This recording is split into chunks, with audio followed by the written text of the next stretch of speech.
Hi, I'm Mike Evans, and today we're going to be learning how to assemble the Pop-Up Traveler's Wagon. And it's a little wagon. Top opens up. You can put some supplies or figurines in there, and some good cover from these bushes and trees. And the whole thing, of course, folds flat for storage and transportation. So there you go, the Traveler's Wagon. To get started, you're going to need a few things. You're going to need a printed copy of your Pop-Up Traveler's Wagon PDF, okay? And that is going to have your front and back there. That's your parts. If you have trouble getting the parts to line up, I'd recommend printing them out one-sided and then flipping the pages and printing out the other side. You want to do this on these base pages because they're blank on the other side, and we're going to be cutting those out and attaching them to some stronger material. I've got some mat board here is what I'm going to be using. But you could use cardboard, binder's board, pretty much anything that's a little bit stiffer, got a little weight to it will be great. And these pieces are 6 inches by 14 inches for this pop-up. Additionally, we're going to need some glue or double-sided tape for these videos because I don't have to wait for dry time. Ruler, an X-Acto knife, some extra X-Acto knife blades in case your X-Acto knife's tip breaks off, and a pen for scoring. Use a dried out ballpoint pen, or I've removed the ink cartridge. It's perfect for making those lines where you want it to fold. And it could be helpful to have some scissors. With the X-Acto knife here and the cutting mat, I usually don't end up using the scissors much. So let's get started. First we're going to do is cut out these base pieces and glue them together to form the hexagon that makes up the base. So in places where we know the base is not going to be overlapping another piece like this one, it's going to be underneath everything the way I'm going to put it together, so I don't need to worry about the edges.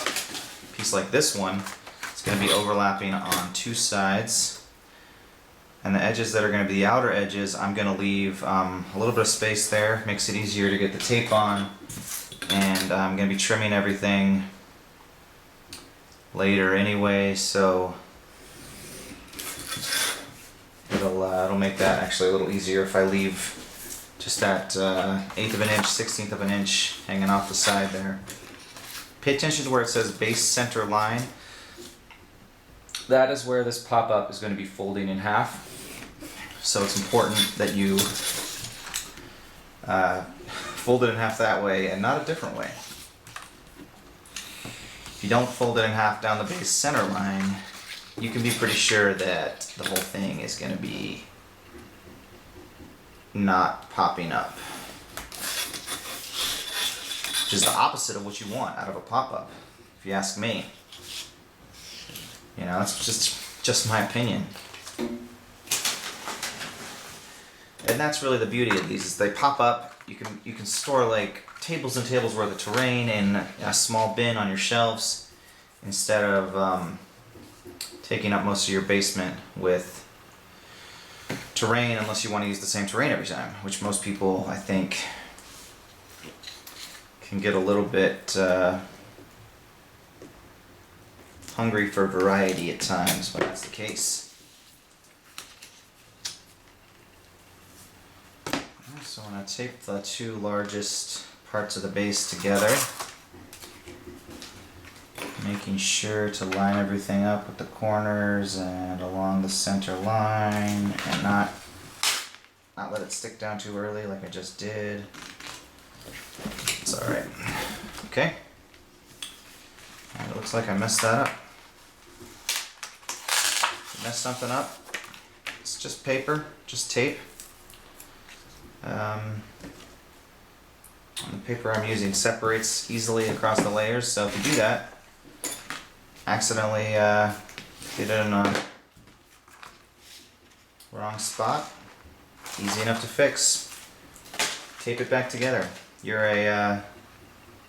Sure all of us have been using paper and tape since our earliest childhood, and we can handle this, right? You mess something up, put a little more tape, glue it together, right?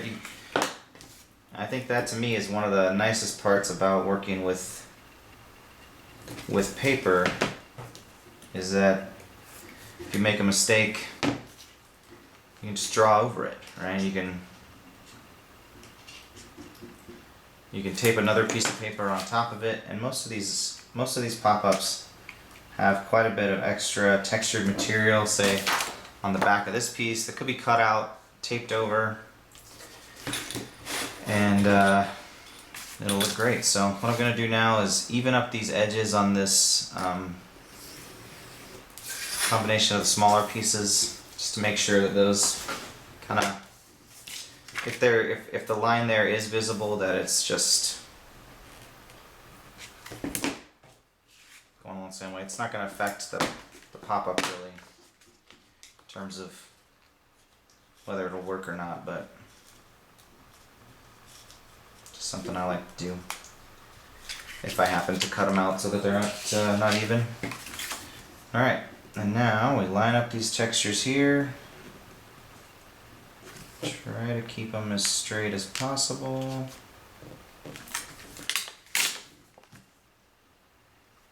Not doing a very good job of that today. Alright.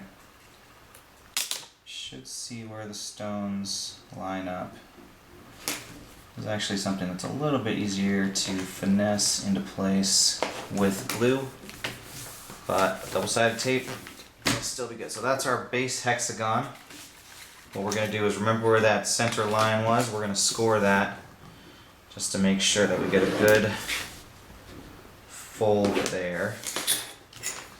And then fold it right down the middle, corner to corner.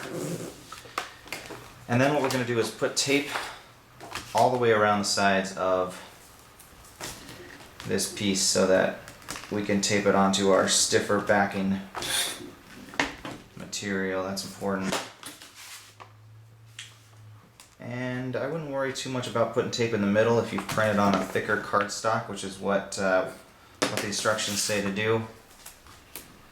So like a 60 or 80 GSM cover stock, gloss cover is perfect. If you're taping, if you're not going to be taping, if you're going to be gluing instead, I would kind of advise against the glossy paper unless you're using a glue that is not a white glue. You know, your white glues just aren't going to they're not going to be able to soak into the paper fibers the same way.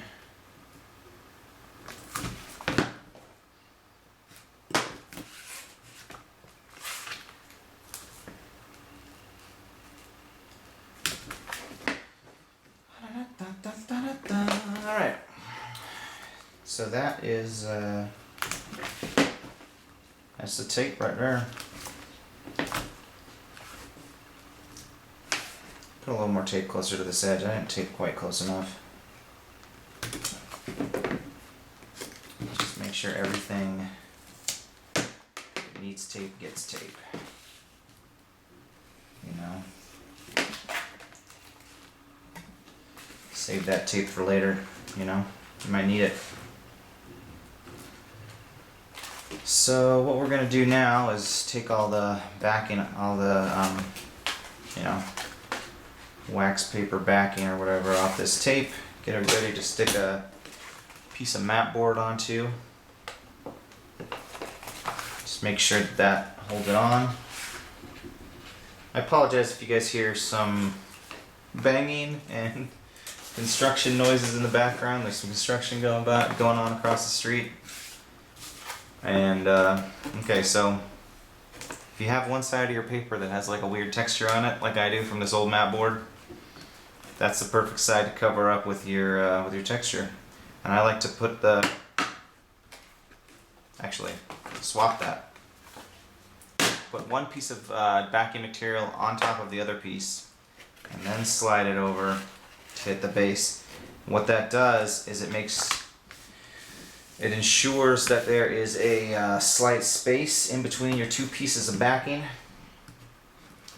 And that's important for two reasons. The main one is that extra tension of the pieces being right next to each other can sometimes make it hard for the pop-up to open because it doesn't get aided as much by the weight of the backing material.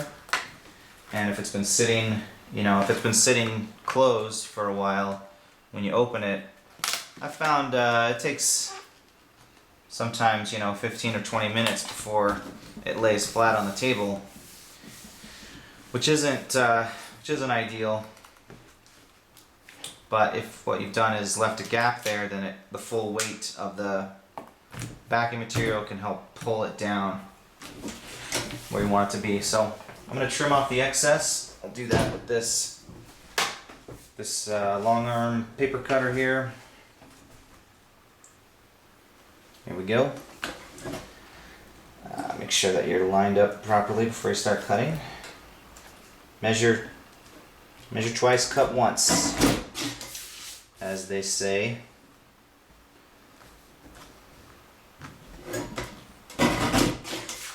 It's a saying that a guy named Keefe said to me one time. I was working at a place called Lawrenceville Building Supply, a little town in Lawrenceville, Virginia. And my summer job as a teenager was to go out and make sure all the lumber was stocked and stuff. I was supposed to work the cash register too, right? But I was afraid that I would screw up customers' orders. So I would spend most of my time out in the, out with the boards, making sure the lumber warehouse was clean and stuff. Loading trucks. So that was, anyway, the point is measure twice, cut once, okay? Just remember that. All right, so now we've got our base all put together. It's time to cut out some parts, but it's actually not time. First, we're gonna score. We're gonna score every place where one blue arrow points to another blue arrow, okay? And there will usually be a dark black line there for us to see that gets scored. But sometimes there may not be one there. In any case, that's usually because of the constraints of making everything fit on one page. Okay, let's score, fourscore. 7 years ago.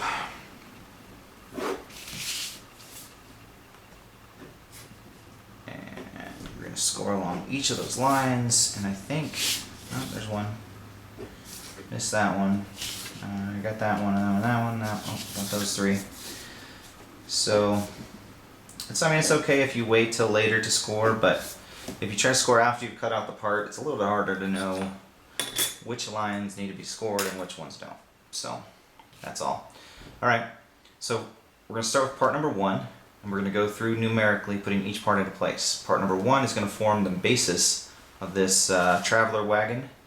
And we're going to cut out the interior white areas first, because, and there goes the end of my X-Acto knife. That lasted all of about 5 seconds. I bet there's a technique to not snap off the end of your X-Acto knife, but I have yet to master it. Alright, so those are the interior spaces. Now we cut around the outside. And I designed it so that these wheels kind of have like a sort of less rounded look to them. You can cut them round if you want. This is part 5, it's separate. Sometimes when it's printed, your printer might not print the small line in between those two parts. But part 5 and part 1 are two different parts. It should be cut out accordingly.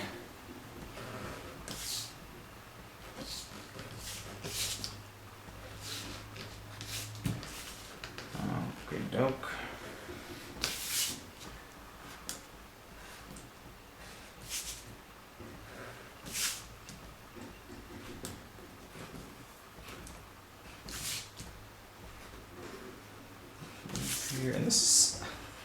I know that this wagon's kind of a small structure, but it's one of my favorite little parts that I've drawn, because it's so fun to get to put all the little details on and imagine, you know, some sort of medieval craftsman slaving away with his, not slaving, you know, surfing. He was a surfing away. He'd rather be surfing, you know. I'm sure a lot of us would, but we are stuck inside thanks to COVID-19. So we're doing this instead. Alright. Let's go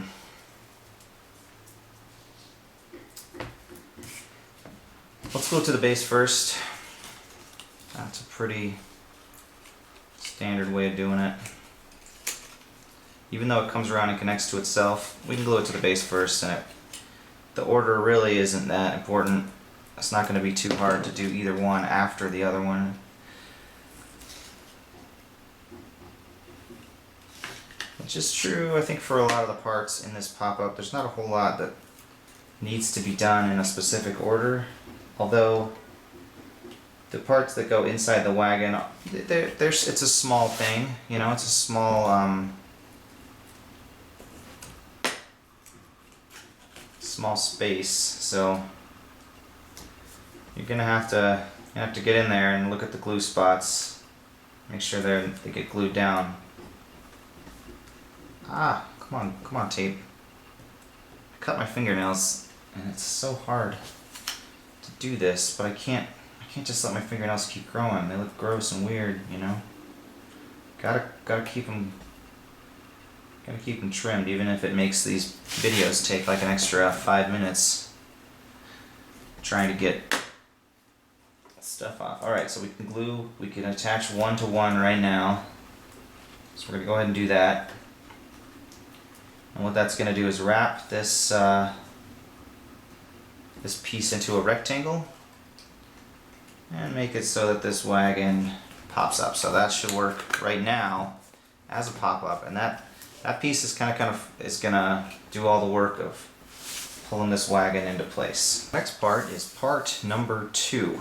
Now part number 2 is an inside part that is going to be partially inside of the wagon, partially outside, and it's going to be attached to a little spot on the ground, so it's a little tricky to get in there. This is probably one of the more challenging parts to attach on the wagon. So let's do it, right?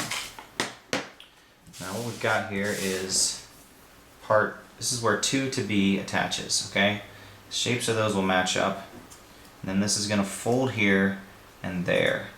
So what we're going to do is scoot it in underneath and inside so that it will form a little seat coming out the front of the wagon. You see that? That little seat is part number 2. It attaches to the inside and it attaches to the ground. So we're going to need a little bit of adhesive on the ground piece, and we're going to need some adhesive on the part that attaches to the interior of the wagon, because that's going to be where it gets attached. Okay? So it's attached to the ground first, and it's going to be kind of hard, but it's marked pretty clearly. So there we go. And then we're going to fold it so that it makes a shelf and comes out of the front of the wagon right there, forming that little wagon seat, and attaches to the inside there. Okay? So when it's open, there's a little wagon seat. It should close right up. Open up, you get your wagon seat with some cushions on there. Make sure your characters are nice and comfortable on their journey. Alright, next part is part 3. Part 3 forms the back step of the wagon. I imagine since it seems to be pretty close to the ground that it like folds out of somewhere, you know. These wagons were made. There goes the. Yep. Yep. Yep. All right. Okay. So this piece is gonna stick right on the back here. It's gonna make a little shelf, a little step, just so that the old crone who owns this thing can easily get in and out of it for now, you know, as she travels from town to town selling her dubious potions and whatnot. Match up those textures pretty closely, as close as you can, because it's one where it's kind of going to show. And then with the ground, just line it up with the box there. That one's pretty easy to get right. So there's our back step, little front wagon seat. The whole thing is going to full flat. All right, part number 4 is a lantern.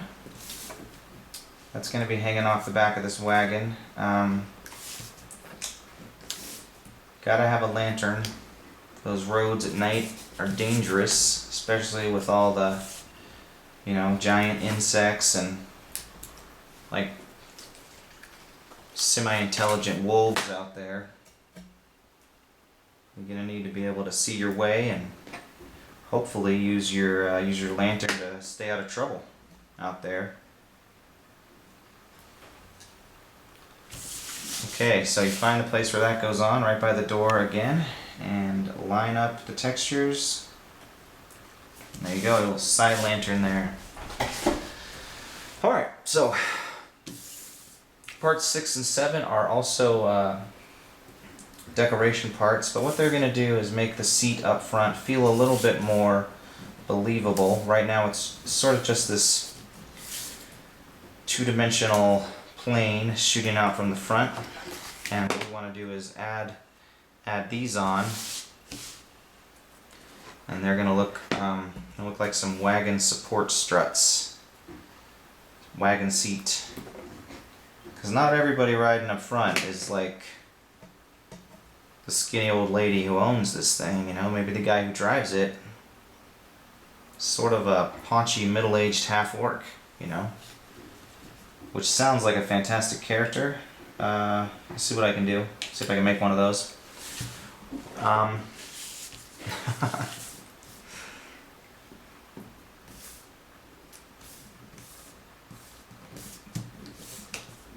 You don't see a whole lot of old orcs, you know, like really aged ones. I don't think the orc lifestyle really lends itself to old age, it seems. But a half orc, right? Like he's probably saving, you know, got 401k, looking forward to spending time with his quarter orc grandkids and such. Alright, so that's the other side of the wagon seat support there in the front, and now we're going to do part 5. Part 5 is the wagon tongue, and it's going to be kind of hard for you to see the glue point at this juncture because it glues under the seat that's on the front. So but it says pretty clearly 5 to 2, and hopefully you'll remember that part 2 was the wagon seat, and it just goes right in the middle of the seat. It doesn't have to be anywhere specific to work. Right in the middle of the seat is good, and this is of course where you would hitch your goats or whatever that's pulling a wagon.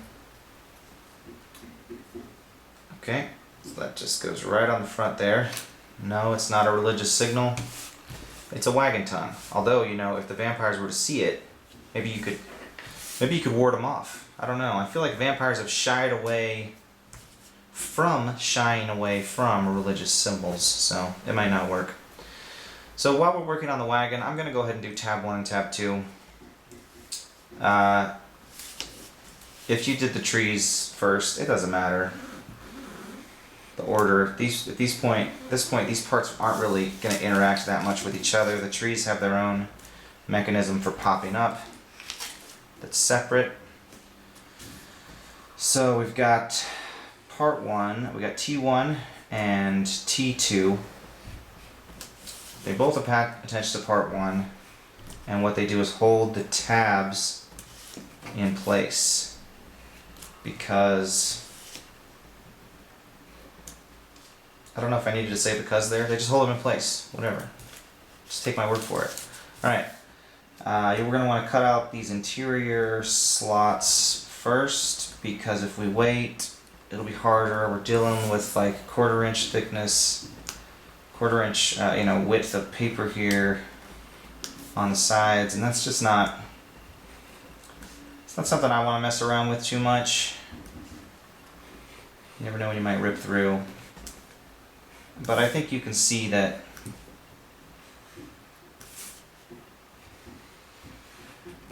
I'm right. Always right. Alright, so we're going to take tab 1 and we're going to slot it, we're going to match it with where T2 gets glued on this side, T1 gets glued on this side, closer to where the trees are going to be. So we're going to slot it right on there. Tab 1. And then we're going to attach T1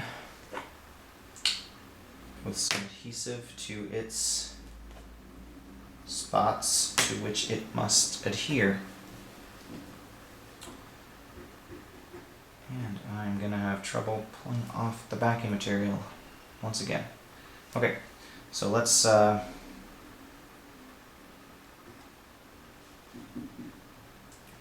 make sure we got everything there, and then we attach T1 to 1. Okay?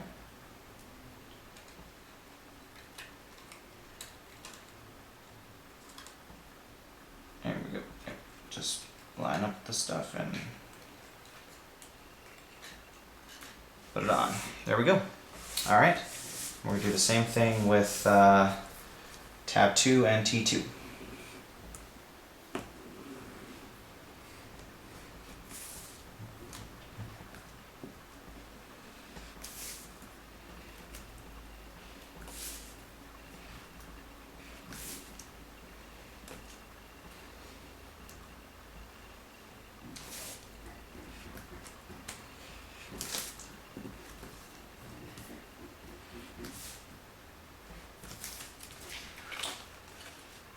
Forgot to make some cuts over here. Let's do that now. Alright, so now we slot this on, same way. Put some adhesive onto T2.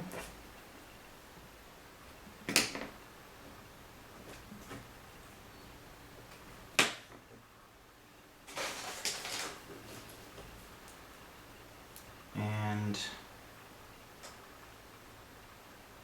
then attach.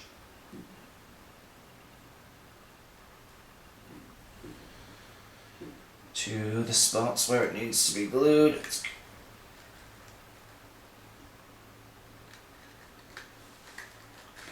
Okay, so that is our traveler's wagon. Okay, the whole thing fold flat, pop back up. You can open these little flaps on the top and put minis in there or whatever's hiding in the wagon, you know? Alright, so now that we've got the wagon put together, we are going to work on the trees. And with the trees, we're going to start with part number 10, the lowest tree part number. Let's do it.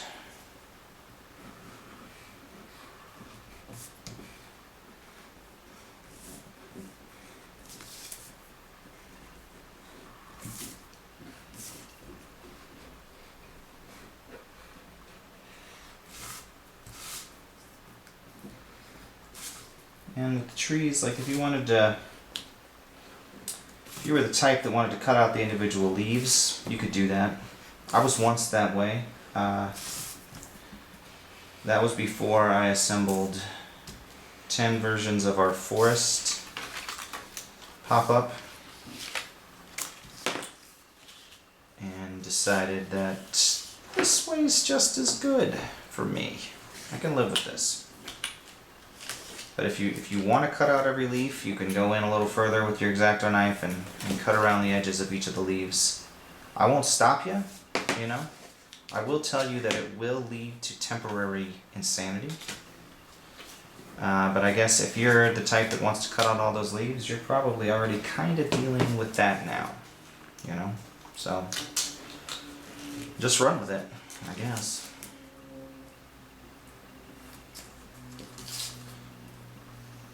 I suppose that's fine. Alright. So part 10 is the part that's going to provide all of the force for this clump of bushes here. Because it's the corner fold here that's going to make it all happen. So let's make sure those textures line up, make sure it lines up with the boxes. And you're good to go. This one's not that hard to get right. Part number 11. Little bush here. Maybe your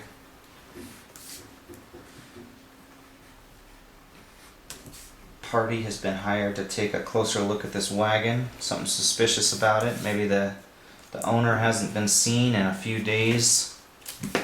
So you don't always want to go barging into these situations. Sometimes you want to approach with some stealth. And that is what these bushes are for. Creep around this side, peer through the branches and whatnot. Get a good look at the wagon before you investigate any closer. I'd hate to see your party members get eaten by cannibalistic rat men or something.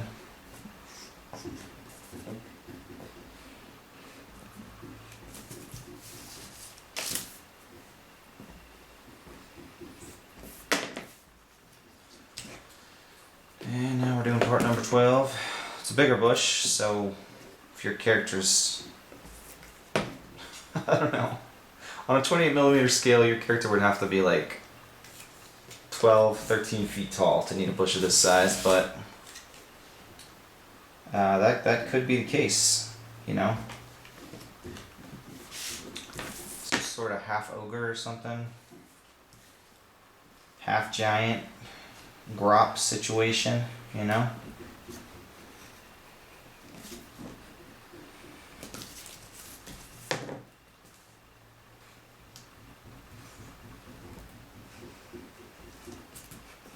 And on the edges of these bushes, you really don't have to cut too precisely. If you feel like cutting the edges a little more rounded than I designed them, that's fine. More power to you. You've earned it, I say. You know, the right to do that. Alright, so 13 to B is going to go right there. Make sure those letters are facing the same way. If you glue it in that way, it's not quite going to work with the supports. So glue it in so that all the letters and numbers are facing the same way. So the tops of the letters and numbers are going that way on this one and on this one.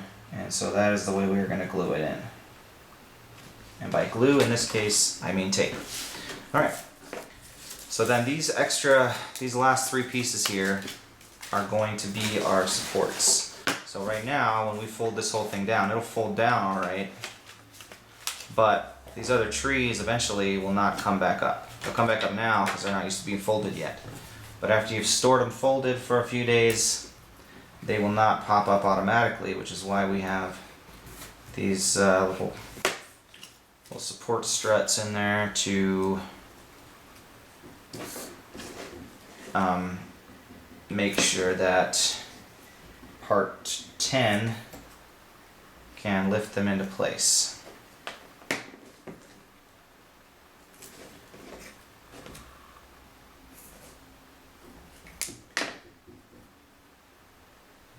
Let's see here, we got 14 to 12 goes on this side, and 14 to 10 is going to attach to that side. And on these ones, the textures may not line up perfectly. That's alright. These are, because one side is printed on the front and the other side is printed on the back, you might have some trouble getting them to line up. But it's all leaves, so from anywhere other than right next to it, it's going to look fine.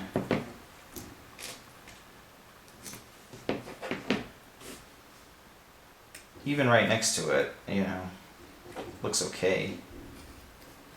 But if you're able to get your printer to line up perfectly, then it'll look, you know, perfect.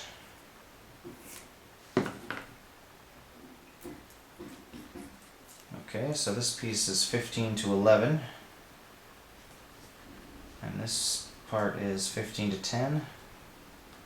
That's going to make part number 11, that little bush we put down earlier. It's going to make it pop up. So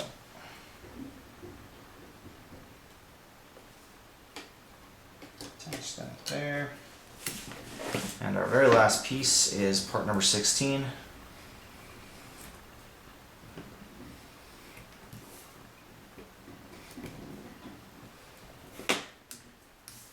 And that's going to pull this longer tree up.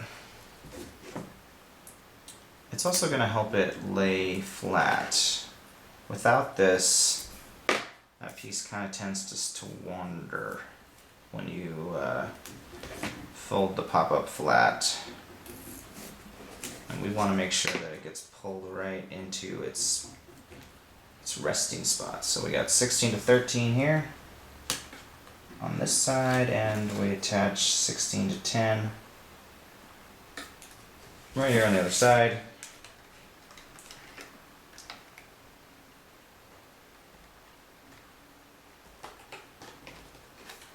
And that, folks, is the pop-up. So we got all the pieces here. We got our traveling wagon that opens. We got our trees over there, bushes that can be hidden in and behind. And of course the whole thing folds flat and pops back up. Thanks for watching. You should be able to find these on stonehavenmini.com.